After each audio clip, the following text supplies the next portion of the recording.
Hey guys, this is the first part of my starter deck guide series, and I hope that you guys find it helpful. In case you guys are wondering what program I'm using, it's called the One Piece TCG sim, and it was created by Batsu over at the One Piece card game Discord server. It's a fantastic tool, it's very well made.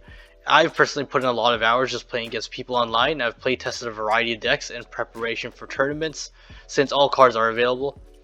It's great especially if you're just starting out and want to get some games in, or if you just want to see if you like the game before diving in.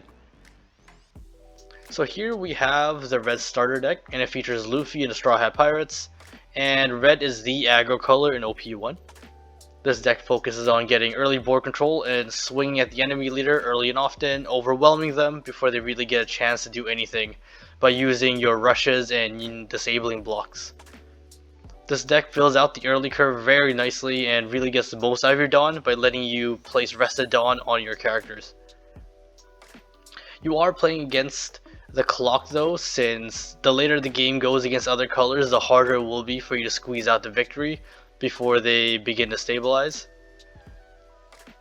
And first of all, of course, we have the leader, Luffy.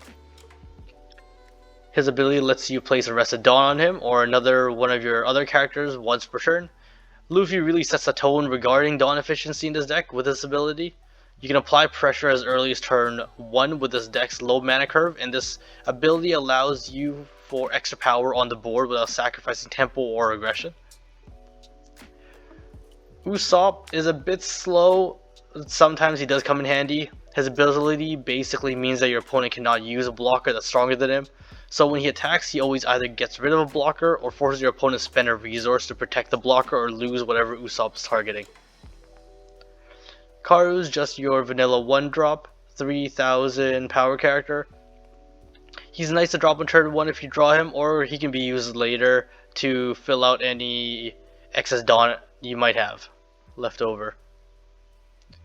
Sanji will be one of your finishers. Rush is very strong in this game, especially when you are low on blockers or don't have access to them. The idea that you might have a rush card in hand forces them to play around the card as if they're already in play, essentially providing extra pressure and board presence at no additional cost. You can use him or Luffy to finish off your opponent after they've taken enough damage from the rest of your cards. Since the ability needs 2 Dawn to activate, he'll be at 6000 once played, which is generally tougher to defend, especially in the early to mid game. I really like Jinbei. His ability lets you turn 1 Dawn into 2000 power, and at 5000 power you don't even need to activate his ability for him to be useful. His body alone is enough to apply pressure since he can freely hit the enemy leader without any extra help. Chopper is just your standard 1 Dawn blocker. I like to use him to protect my other cards rather than my life, since the deck is the one that should be on the offensive anyways. Nami, like Luffy, lets you squeeze out some more efficiency out of your Dawn. Robin, Vivi, and Frankie are just your standard vanilla cards. They don't add anything in the way of extra effects, but are solid bodies used to fill your board. Brook is a very strong card. He's a high tempo card since his ability essentially lets you play him for free, meaning a free body while maintaining aggression and tempo. On top of all that, he's also a 2000 counter, which is great for protecting your other cards. Luffy will likely be your main finisher in a majority of your games. He gives you that extra reach that you just sometimes need to finish off your opponent. He's a natural 6000 power rush unit, which is already pretty hard to deal with, but if you add 2 Dawn, he becomes an 8000 power rush unit that cannot be blocked, and an 8000 power swing at their leader is very difficult to deal with without a blocker, and they'll be forced to rely on their hand to deal with him or take life damage. Zoro is similar to Jinbei, since he also turns 1 Dawn into 2000 power, but instead he places it on himself, and more importantly, the extra 1000 power remains on him even during your opponent's turn, making him just a little bit tougher to destroy. On your turn though, 7000 power for 4 Dawn is a pretty big body at a discounted cost, and he really helps you deal with larger blockers like Queen, Law, or Kid, which sometimes this deck and red decks in general do have problem dealing with. Guard point is the only event counter in this deck. It's cheap and effective in a pinch and has a trigger effect that can also sometimes come in clutch. Jet Pistol is great for getting past bigger blockers like Lar Queen, or for keeping up the tempo by removing any other larger characters they played the previous turn that they're trying to develop, therefore delaying their chances of stabilizing.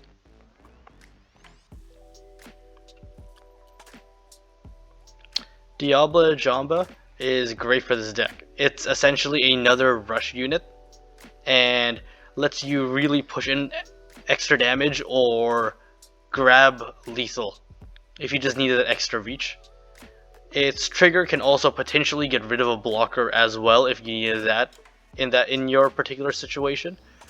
One important thing to note is that if you do use a card on a character and that card somehow returns to your hand, you can resummon that character and it will still have the same unblockable ability. Finally, Sunny is a stage card that lets you add 1000 power to one of your Straw Hat leaders or characters. It is a bit slow to use, and I'm not convinced that you should be dropping this at 2 Dawn or anything, but it really does help to lift some of your lower powered cards, or help your higher power ones really hammer in some hits. And that was the breakdown of this deck. Let's jump into some games and watch it in action. Okay, here's Purple Kaido. Generally, we do have the advantage against. It's a good matchup for red. We are going first. I'm looking for a yes there, some sort of 1-drop, just so we have something to do on turn 1. We have one Luffy in hand, so we can try. We will try to be pushing for as much damage as we can early.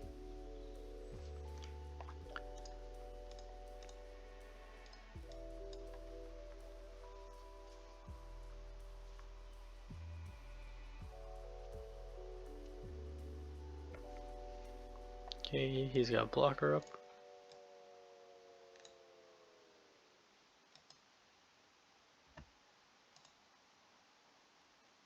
I think this is as safe of a time as any to drop.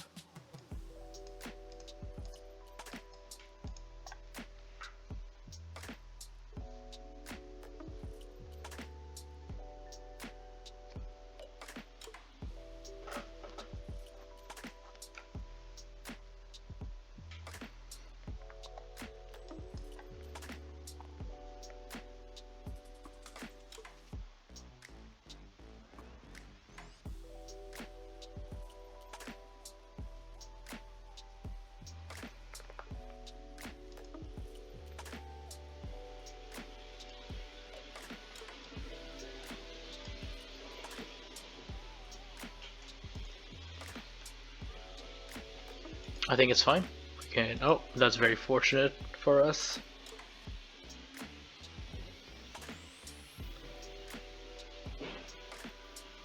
He also doesn't have Onigashima. Oh, there's another finisher right there with Diablo Jamba.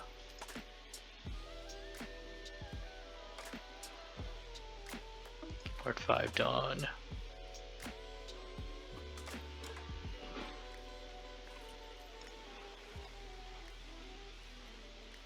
Get a blocker up, then attach.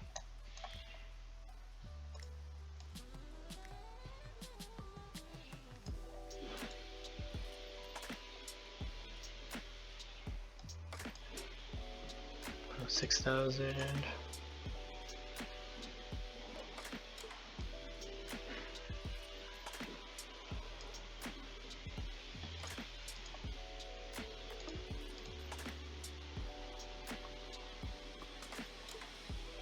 Sorry, 7,000 I mean.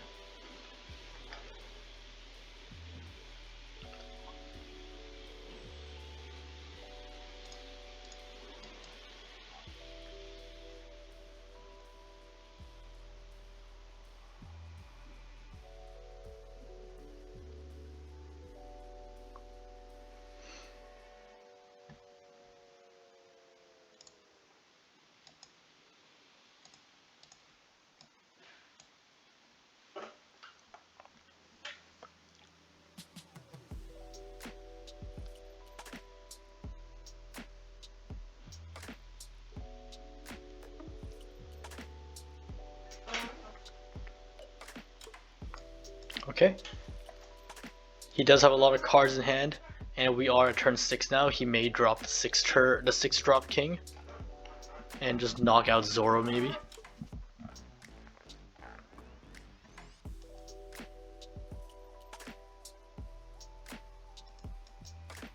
I'm okay with that. He's essentially down a blocker now.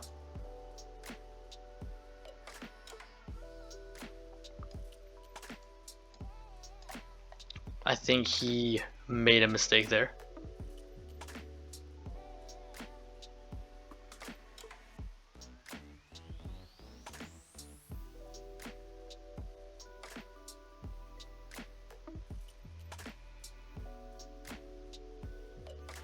Oh, another Luffy. Okay.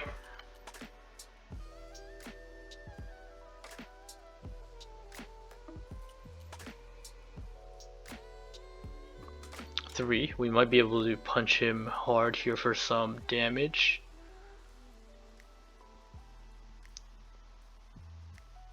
Seven. Okay.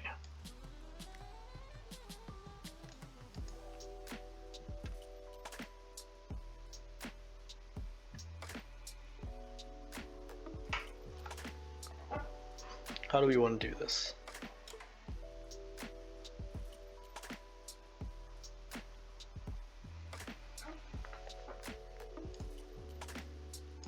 Alright, so first off, we just stick it on Zoro.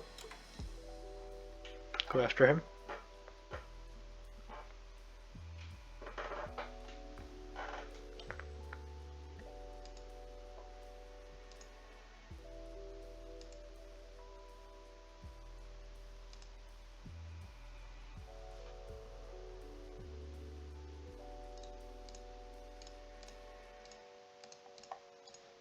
Okay, you can't use Queen to block this one.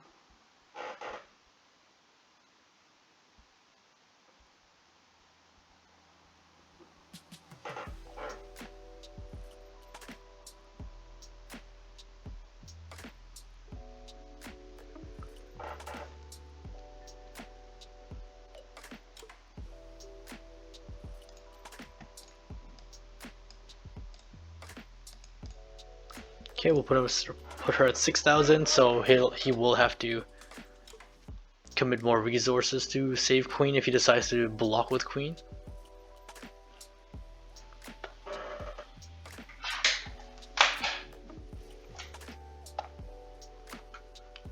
Okay, there's the Kaido. Sorry, the Drake. They will do the same thing with Luffy.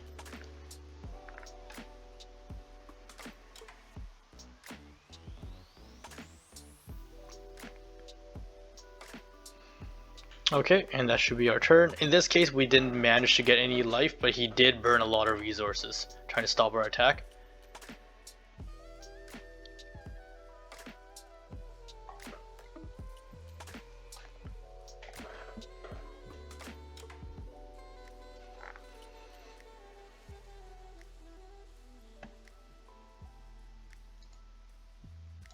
Okay.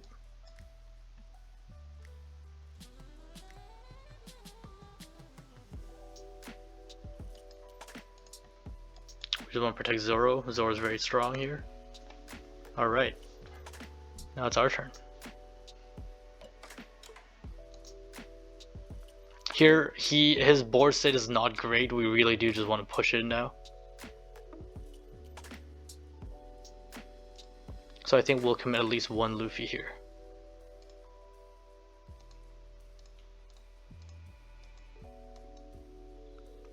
Touch it on there. 8,000.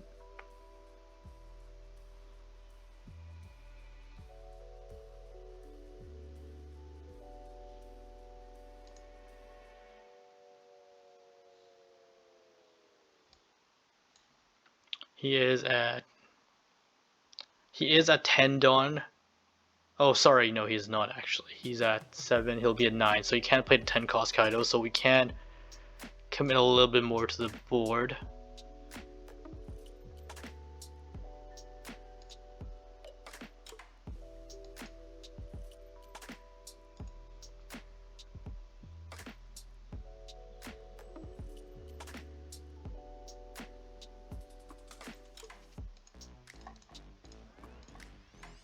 put him at 8,000 here.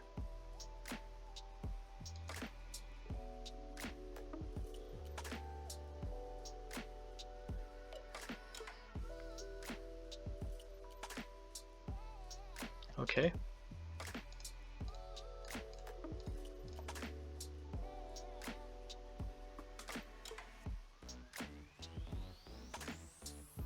He does have one Dawn, so he may Blast Breath. But this is an even 5k to 5k, so he'll probably just... Oh, he does Blast Breath here.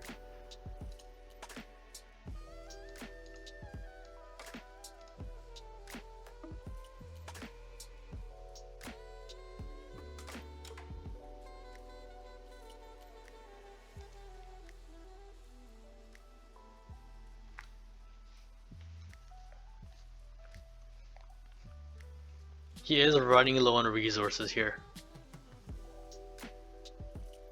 And so, again, in this case we did manage to get a life, we might be able to finish him off next turn because we have another Luffy and Diablo Jamba. Oh, and there it is. He probably realizes he's in a pretty tough situation. And as you can see, against a deck like Purple Kaido, you do just want to keep pushing in early damage as much as possible. And you have cards like Luffy, and in case he did play more blockers, we did have another Luffy in hand and a Diablo Jamba to really hammer home the victory. If he did play another Queen as well, Usopp is also there. Can also, and these are one of the scenarios where Usopp is useful when they have blockers that are largest Queen. But as you can see, we didn't attack often with him because he does need help. He does need 3 Dawn just to get a chance to swing at Kaido, whether that be from the Dawn area or just from Luffy. And so oftentimes it is a little trickier to use him.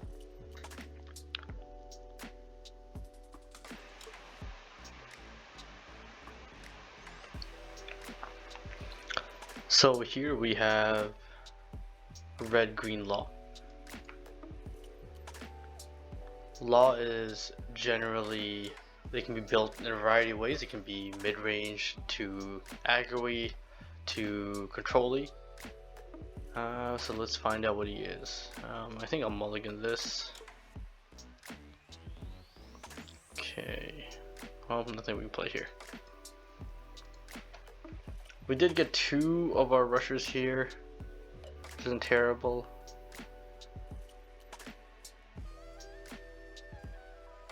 We have to develop some sort of board here, so I'm going to play Robin.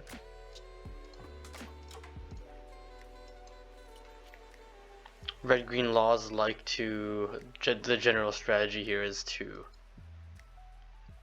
flood the board with weaker, lower cost minions, and then use his ability to start swapping that for the higher cost ones.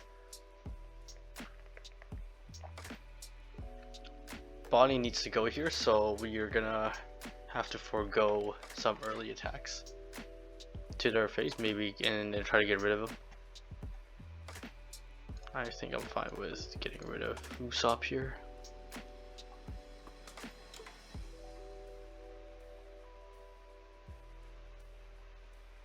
Oh, Momonosuke. Oh man, he just went all in already.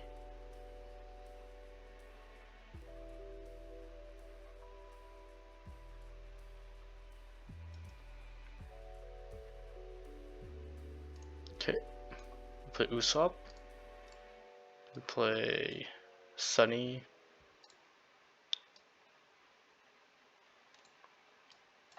He'll play a blocker here.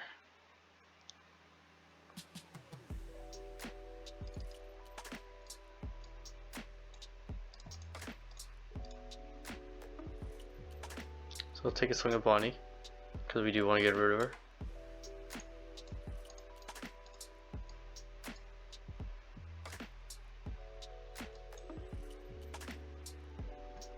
Okay. At the very least, he does have to play 2 more cards in order to utilize his ability. In case you're not aware as well, the dual colored leaders only have 4 life rather than 5 for the mono.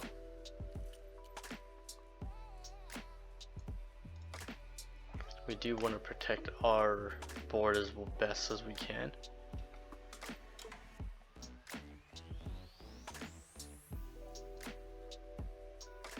Oh, he really does not want him to live. Fortunately, we will have to give that up. Oh, Yamato is problematic. Okay.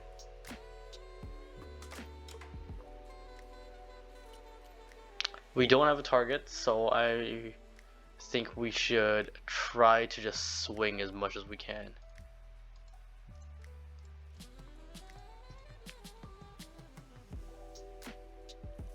He is now at 5,000, 6,000, 7,000. 7,000 is a really good attack to be at.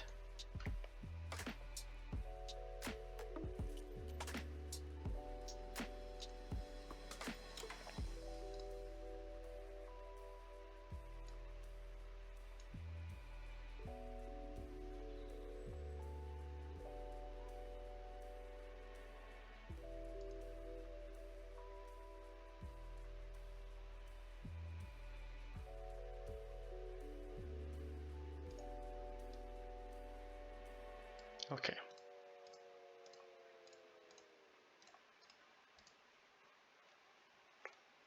Alright, he's down to 1. The Yamato is gonna start going. He will likely go face here. Get rid of 2 of our lives here. But we do have a 1, and we do have a Luffy and a Sanji in hand. So we might be able to get him close to lethal next turn.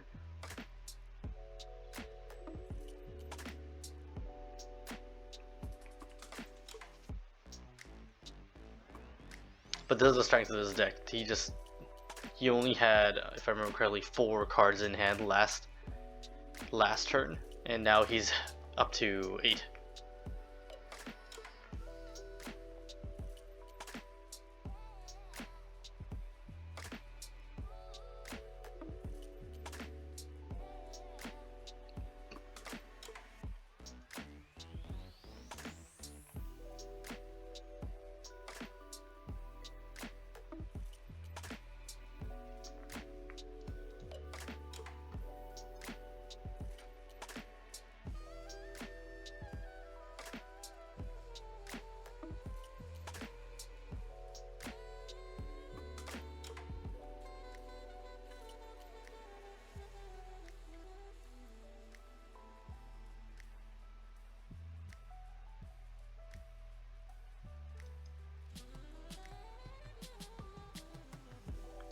Okay, there's his blocker.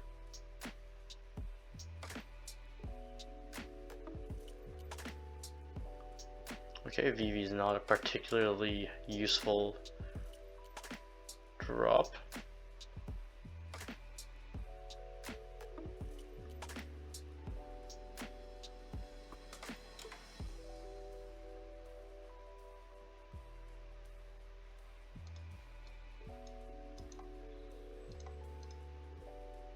Sorry, that was a mistake.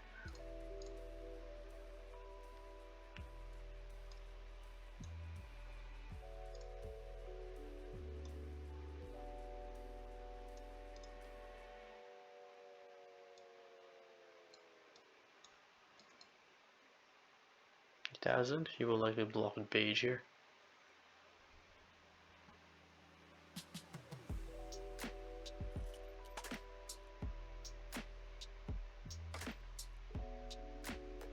Oh, he will counter.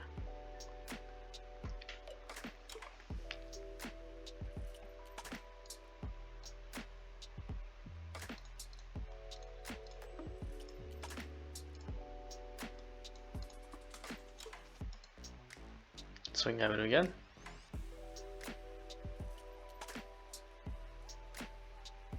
Oh man, what was that? Oh, that was pretty good for him.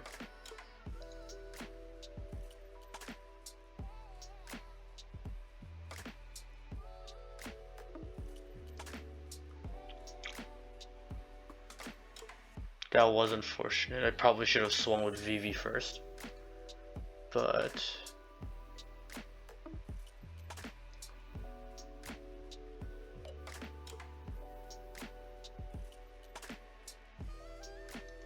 we can still win here. I'm going to hold on to VV as a 1000 counter in case he does go, because he's also partly red, so he can just do a significant amount of damage to us here. And we do have Luffy next turn, so if we're able to survive this turn, we're likely going to be able to finish him.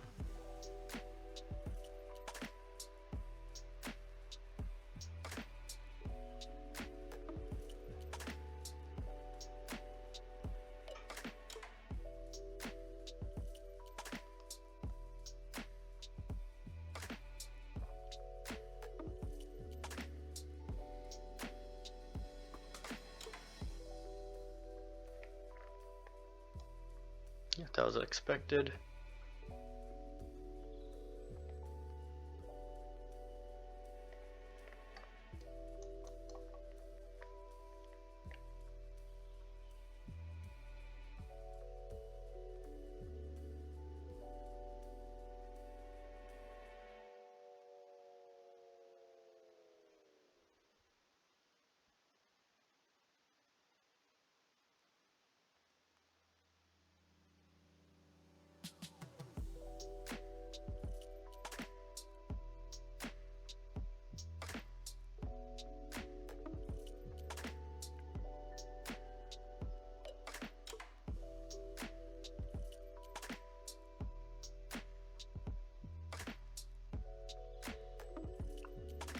Okay, he's loading up the blockers, but that should be fine. We do have Luffy. We'll probably just go all in on Luffy here.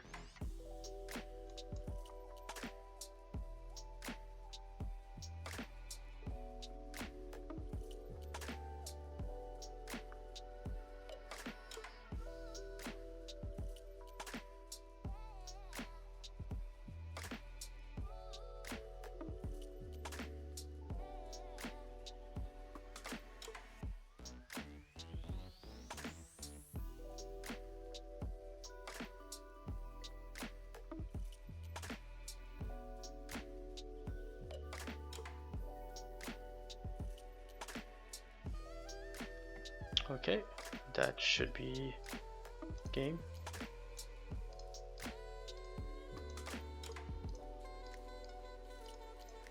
But he does have a lot of cards in hand.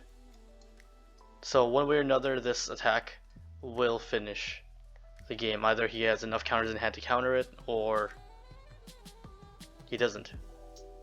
And there we go. Good game. So, as you can see, this game just starts off from turn 1 just going really aggressive at him.